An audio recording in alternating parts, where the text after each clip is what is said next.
السلام علیکم ورحمۃ اللہ وبرکاتہ۔ ناظرین و سامعین، امید ہے کہ سب خیریت سے ہوں گے۔ اردو زبان کی دوسری کتاب میں ہم لوگوں کا سبق چل رہا ہے، تو آئیے آج کا سبق شروع کرتے ہیں۔ آج سبق نمبر 5 پڑھیں گے۔ مچھلی۔ مچھلی پانی میں رہتی ہے۔ خدا نے اس کا جسم پتلا اور چپٹا بنایا ہے۔ اس کے لیے تیرنے میں آسانی ہو، وہ اپنی دم اور پروں کے سہارے پانی کو چیرتی پھاڑتی ایک جگہ سے دوسری جگہ چلی جاتی ہے۔ جس طرح آدمی پھیپھڑے سے سانس لیتا ہے، اسی طرح مچھلی اپنے کل پھڑوں سے دم لیتی ہے۔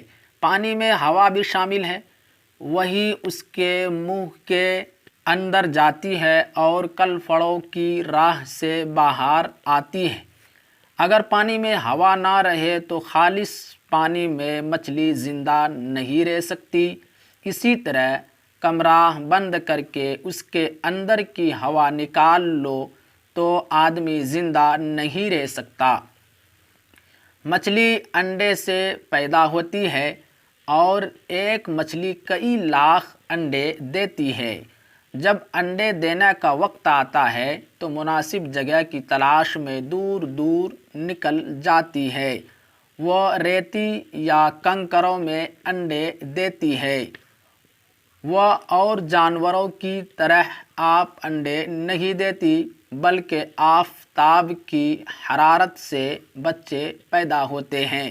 مطلب یہ ہے کہ اور جانوروں کی طرح مچھلی انڈا نہیں دیتی، بلکہ آفتاب کی گرمی سے بچے پیدا ہوتے ہیں۔ مچھلی کا بچہ انڈے سے نکلتے ہی اپنی غذا آپ تلاش کرتا ہے۔ مطلب یہ ہے کہ مچھلی کے بچے پیدا ہونے کے ساتھ ہی اپنی غذا خود اپنی تلاش کرتا ہے۔ وہ نہیں جانتا کہ اس کے ماں باپ کون ہیں، سکھانے اور سمجھانے کا محتاج نہیں، اپنے آپ تیرنے لگتا ہے، اور جو کام بڑی مچھلی کرتی ہے وہی چھوٹا سا بچہ کرتا ہے۔ سچ ہے۔ مچھلی کی جائیں کن طرح؟ یہاں پر بھی دیکھیے کچھ الفاظ دیے گئے ہیں، ان الفاظ کے معنی کو آپ یاد کریں۔ جسم کے معنی بدن، شامل کے معنی ملا ہوا، دم کے معنی سانس، حرارت کے معنی گرمی، خالص کے معنی ملاوٹ نہ ہو، غذا معنی خوراک، مناسب معنی ٹھیک، محتاج معنی ضرورت مند۔